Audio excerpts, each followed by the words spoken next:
బందర్లో పేర్ని నాని కొడుకు పరిస్థితి ఏంటి? ఘోరమైన అవమానం తప్పదనే టాక్ వినపడుతోంది. పోటీ చేసింది పేర్ని నాని కొడుకు కిట్టు అయినా కూడా ఓడిపోతే మాత్రం అది పేర్ని నాని ఓటమిగానే అందరూ ఫీల్ అవుతారు. అందులో డౌట్ ఏమీ లేదు. ఎందుకంటే జస్ట్ పేరుకే పేర్ని కిట్టు పోటీ చేశాడు గాని అంతా పేర్ని నానిదే.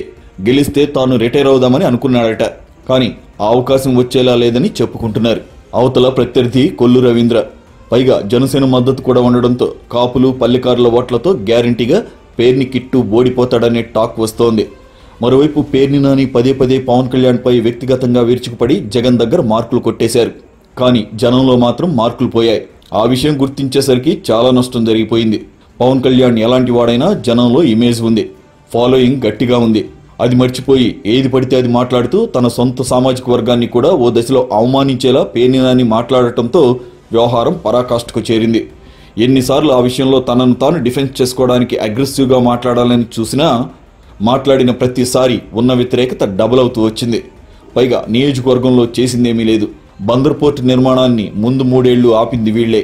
తర్వాత కాంట్రాక్టర్ను మార్చి పనులు ప్రారంభించగానే కట్టేసినట్లుగా బిల్డప్ ఇచ్చారనే ఆరోపణలున్నాయి. తాము ప్యాకేజీలు ఇచ్చిన మీడియాలు రిపోర్టర్లు చూపించేస్తే జనం గుడ్డిగా నమ్మేస్తారని వీరు గుడ్డిగా నమ్మారు. రేపు రిజల్ట్ వచ్చాకే అసలు ఎఫెక్ట్ ఏ రేంజ్ లో ఉందో ఫీల్ అవుతారని అంటున్నారు ప్రత్యర్థులు. పేర్ని నాని మొదటిసారి మంత్రి అయింది 2019లోనే. తర్వాత విస్తరణలో కోల్పోయారు. టికెట్ లేదంటే కొడుకు అడిగారు. మధ్యలో కొడుకు వద్దు నువ్వే పోటీ చేయాలని జగన్ కెమెరా ముందే చెప్పాడు. కానీ తర్వాత మారిపోయిన పరిస్థితుల్లో జగనే వీరి మాట వినాల్సిన డిఫెన్స్ లో పడిపోయాడు.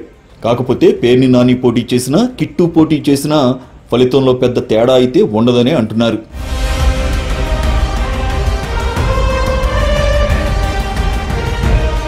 ఈ వీడియో గనక మీకు నచ్చినట్టయితే లైక్ చేయండి, షేర్ చేయండి, సబ్స్క్రైబ్ చేసుకోండి.